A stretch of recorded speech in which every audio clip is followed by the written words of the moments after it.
munyemerere twongere twibarize inkuge mu giti cyitwa gusenga. nta kindi giti dufite nk'abakristo ni igiti cyitwa gusenga. Yesu ahimbazwe cyane. Ibyago n'amakuba bizaza, ibiguca intege bizaza, uburwayi buzaza, amagambo ntazabura, incamugongo ntizizabura, ariko komeza ubaze. Ibyo byose Nowa yahuye nabyo, ariko arakomeza arabaza. Yesu ahimbazwe cyane. Rero nshuti y'umusaraba, ntabwo nicaha kwiyamamaza, ahubwo nica kukubwira ngo ongera ibihe byo gusenga. Yesu ashimwe. Ongera ibihe byo gusenga. Gusenga wongereho kwirinda, kwirinda wongereho kwizera. Ibyo bintu bizakurinda umujinya w'Imana ugiye gutera. Yesu ahimbazwe cyane. Kuko kino gihe cyari igihe Imana yari imaze kurakara, Imana yari igize umujinya, irebye ibyaha birimo gukorwa, iravuga ngo Nowa bazi inkuge. Haleluya. Imana irimo irakubwira mukobwa, Imana irimo irakubwira musore, Imana irimo irakubwira wa mupapa we nawe mama muneza amatwi, ibarize inkuge nshuti y'umusaraba. Bazi inkuge kugira ngo umuryango wawe uhunge umujinya w'Imana ugiye gutera. Bazi inkuge. Reka nkubwire ngo ushobora kubyumva ukumva ni ibisanzwe, ariko ayo magambo ntabwo asanzwe. Twibarize inkuge. Yesu ahimbaze. Wari waraguye, wari warabivuyemo, wumvaga gusenga ucogoye, wumvaga unamutse, wabonaga Imana itagikora, aho wari ugeze bifate nk'aho utigeze utera intambwe yo gusenga, ahubwo ubu ngubu ari gusa naho bitangiye. Haleluya. Tugeze mu gihe cyo kwibariza inkuge. Iminsi turimo ni mibi, igihe tugiye kwinjiramo ni igihe cyo kugira ngo umuntu atungwe nayo yasenze. Iki cyari igihe ngo abantu bari barabaye babi bari mu byaha ndetse by'urukozasoni. Iki gihe ngo byari bikomeye, abantu barasambanaga, abantu baratinganaga, hari ibyaha bikomeye, abantu barikundaga, rinashima bakora ibyaha bikomeye. Hanyuma Imana iramanuka isanga mu bantu bacyubaha Imana, ibonamo umugabo witwa Nowa. Yesu ahimbazwe cyane. Urasabwa kuba byibuza mu bantu Imana irimo kubona bameze nka Nowa yakubonamo. Haleluya. Ngo urangije iramutegekera amubwira ngo Nowa agenda ubaze inkuge. Yesu ahimbazwe cyane. Kubaza inkuge icyo gihe hari ukubaza inkuge y'amaboko, kubera ko Imana yabonaga izarimbuza isi umwuzure. Ariko bene data nshuti z'umusaraba, twebwe nk'abakristo ntago muri iyi minsi Imana irimo kutubwira ngo nitubaze inkuge, ahubwo irimo iratubwira ngo dusenge, tugire kwirinda. Haleluya. Dusenge, fata igihe cyo gusenga.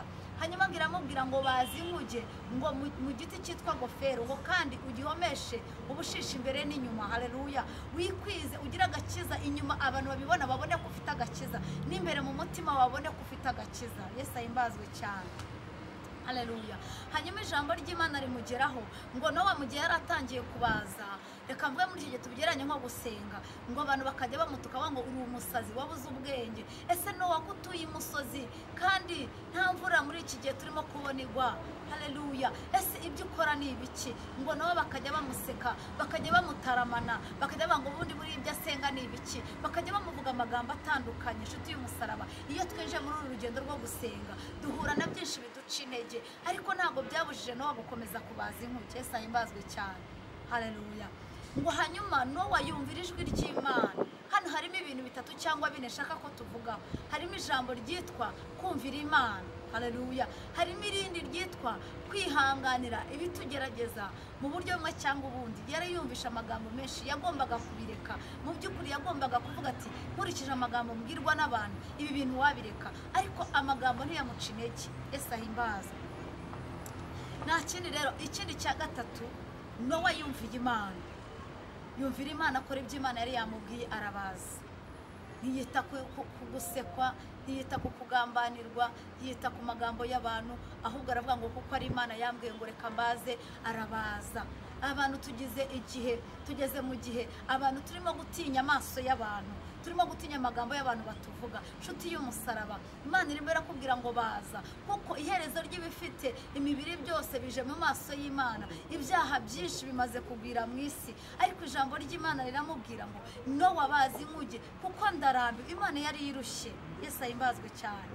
Birashoboka natwe ijambo ryaramwe ngo mu minsi ya nyuma, mu minsi y'imperuka hazaza ibihe birushya. Abantu bazaba bikunda, birarira, abana batumvira ababyeyi, ndetse ubutinganyi, ubusambanyi, ibyaha bikomeye, ubwicanyi turimo turagenda tubibona. Urimo urabaza iyihe nkuge? Yesu ahimbazwe cyane. hanyuma iramubwira ngo genda ubaze inkuge. yabonaga hari igihe cyo guhunga. reka nkubwire inshuti y'umusaraba, reka mbabwire ngo iherezo ry'ibifite imibiri riri hafi kugera. urasabwa kwibariza inkuge. iyo nkuge ngo yaje kuyibaza, amaze kuyibaza ayinjiranamo n'umuryango we, ayinjiranamo n'amatungo. reka nkubwire inshuti y'umusaraba, ni wowe wa mbere wo kubaza inkuge kugira ngo abana bawe bakurebereho. ni wowe wa mbere wo kubaza inkuge kugira ngo inshuti zikurebereho. ni wowe wa mbere wo kubaza inkuge kugira ngo abavandimwe bakurebereho. benshi bazakizwa, benshi bazarokoka umujinya w'Imana bitewe n'iki? no gusenga. mureke twibarize inkuge, mureke dusenge inshuti y'umusaraba, mureke tuve mu byaha, mureke tureke ibyaha, mureke tubaze, mureke dusenge, mureke twirinde, mureke twongere dufate Imana mu buzima bwacu tuyimike. Yesu ahimbazwe cyane. ahari Nowa nawe ari kuvuga ati mwami ko mbaza njyenyine, nubwo ari wowe usenga mu muryango wawe, humura, igihe kizagera uzabona abagufasha, igihe kizagera hari abazakizwa. isengesho usenga rizahindura benshi. haleluya. abantu bemeye gufatanya na Nowa kubaza inkuge, ngo igihe cyarageze ngo umwuzure uraza, ngo umaze kuza nshuti y'umusaraba, ngo umwuzure urimbura abantu, ariko ngo abantu binjiranye na Nowa mu nkuge abo bararokotse. Yesu ahimbazwe cyane. mwicika intege, mukobwa wicika intege, komeza usenga Imana, komeza wizera Imana, komeza uyumvire, nta soni uzagira. umuririmbyi niko yaravuze ngo niwumvira umwuka nta soni uzagira. mu bantu bakozwe n'isoni, inkuge irimo ireremba hejuru, abantu barimo kurimbuka, Nowa ntabwo yakozwe n'isoni, umuryango we ntabwo wakozwe n'isoni. birashoboka ko ari wowe Nowa Imana ihamagaye. wa mukobwa birashoboka ari wowe Nowa Imana ihamagaye. birashoboka kugira ngo uzahungishe abandi bakobwa, ubigishe ijambo ry'Imana, ubagarure ku Mana. wa musore we nawe nuko, wa mubyeyi, wa mupapa we nawe nuko. bazi inkuge, senga Imana, irinde. haleluya. iki ni igihe cyo kubaza inkuge inshuti y'umusaraba. nareje kukubwira ngo uyu munsi turahazi, ariko ejo ntabwo tuhazi. birashoboka ko umwuzure mu buryo bw'umwuka waba ugiye kutugeraho. urimo uritwara ute? urimo urabaza inkuge mu buhe buryo? Yesu ahimbazwe cyane. mwibutse ngo nawe yari afite ibyamucaga intege. Nowa yari afite intege nke. yawe yari kuvuga ati ndi umuntu, ndarushye, ndananiwe. nareje kukubwira ngo aho rugeze uvuga ngo urananiwe gusenga, ongera wiyongeremo imbaraga y'ubutwari ko ijambo ryambwiye. ongera wambare izindi mbaraga, ongera usenge. aho wari ugeze bifate nk'aho utigeze utera intambwe yo gusenga, ahubwo ubu ngubu ari gusa naho bitangiye. haleluya. tugeze mu gihe cyo kwibariza inkuge. iminsi turimo ni mibi. igihe tugiye kwinjiramo ni igihe cyo kugira ngo umuntu atungwe n'ayo yasenze. Nowa yatunzwe nuko yarokowe, nuko yabaje. haleluya. nawe ugeze mu gihe cyo kugira ngo utungwe n'ayo wasenze. nshuti y'umusaraba, ibihe bikomereye umukristo, ibi bihe biruhije umugenzi. umeze ute? uritwara ute? uravuga ute? witwararitse ute? Yesu ahimbazwe cyane. nareje kukubwira ngo ngera usenge. wumvaga warasenze imyaka 20-30, ubu nibwo ugiye gutangira gusenga. tangira usenge, tangira winginga Imana, ibariza inkuge. reka nkubwira ngo umwuzure uraje. ntabwo nzi uwo ari wo, ariko ndimo umwuzure uraje. urasabwa kubaza inkuge kugira ngo ubone aho uhungira. erega mukobwa nta handi dufite ho guhungira, musore nta handi ufite ho guhungira. reka nkubwire ngo ibyago n'amakuba, impfu zitandukanye, ibyaha bikomeye bigiye kurimbura benshi. nta handi twebwe dufite ho guhungira, ni uguhungira muri Kristo, ni uguhungira mu isengesho. reka mbabwire ngo iyo usenze Imana irakurinda, ikagutwikira mu gihe cyo gusenga. haleluya. Imana ijya ibana nawe, ikakurinda kugwa, ikakurinda kugwisara, ikakurinda gucogora. reka muri iki gihe cyo gusenga, ibiteye ubwoba bizaza, ibyago n'amakuba bizaza, ariko Imana izakurinda kuko wibarije inkuge mu giti cyo gusenga. haleluya.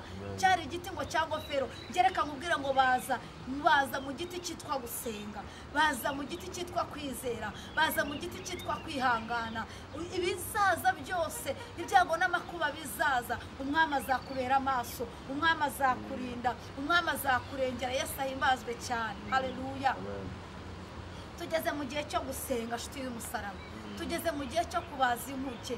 benshi barabikereseze, benshi babigize nk'ibintu bisanzwe, ariko nareje kukubwira ngo we kwifata nk'ibintu bisanzwe. umwuzure umwuzure uraje inshuti y'umusaraba kandi ijambo riretse kumbwira amagambo akomeye rirambwira ngo marayika Imana ituma marayika ngo aza yambaye ikanzu y'umweru ngo afite wino ngo kwitako rye hanyuma ngo yohereza abandi ba marayika ngo arabatuma ngo nimugende mukubite haleluya ariko ngo umuntu ufite ikimenyetso cy'amaraso uwo nguwo ntimumwakure nimumukoreho ariko umuntu wese udafite ikimenyetso cy'amaraso nimugeraho mukubite mutababariye guhera ku ruhinja ndetse n'umusaza inshuti y'umusaraba ntabwo wamenya isengera Imana igushyira ikimenyetso cy'amaraso munyemerere twigere Imana munyemerere twongere tugire ubusabane n'Imana munyemerere twongere dusenge munyemerere twongere twibarize inkuge mu giti cyitwa gusenga nta kindi giti dufite nk'abakristo ni igiti cyitwa gusenga Yesu ahimbazwe cyane ibyago n'amakuba bizaza ibiguca intege bizaza uburwayi buzaza amagambo ntazabura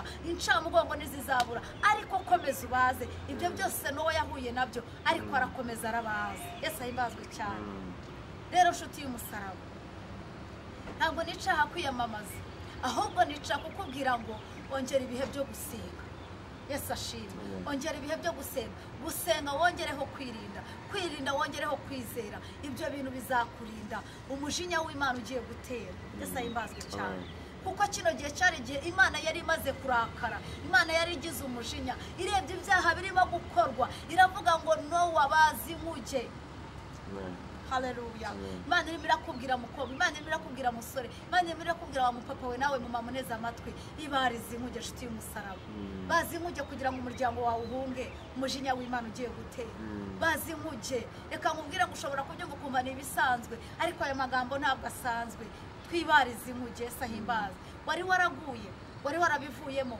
wumvaga gusenga ucogoye wumvaga unamutse wabonaga Imana itagikora wumvaga ugiye kubirambika rwose ukabivamo wumvaga ugiye kujya hanze nawe ugakora nk'ibyo abandi bakora oya garukiraho ongera usenge kamubwira ngo ongera utangire usenge rwa rugendo rundi rwari rurangiye humura bya bindi Imana irazirikana nshuti yanjye ya masengesho wasenze Imana irazirikana kwa kubaza nawe yabajije Imana yarabizirikanye reka mbabwire ngo abana be ntabwo bigeze baza kubaza ariko byabaye ubuhungiro bw'abana be kubera ko Imana yazirikanye ibyo nawe yakoze Imana rero yarakuzirikanye Imana yazirikanye ya masengesho yawe ariko ngera utangire ubaze bundi bushya haleluya birashoboka ko inkuge yawe yaragiyemo ibintu bitandukanye bibi ariko ngera ubaze mureka dufatanye uyu mwanya dusenge wewe warunaniwe kubaza warubuze imbaraga zo kubaza wongere wambare izindi mbaraga data mu izina rya Yesu ijambo ryera tubwiye ngo nitwibarize inkuge mu giti cyitwa gofero twebwe igiti cyitwa gofero tugifashe nk'igiti cyitwa gusenga duha imbaraga twari tunaniwe twari tunamutse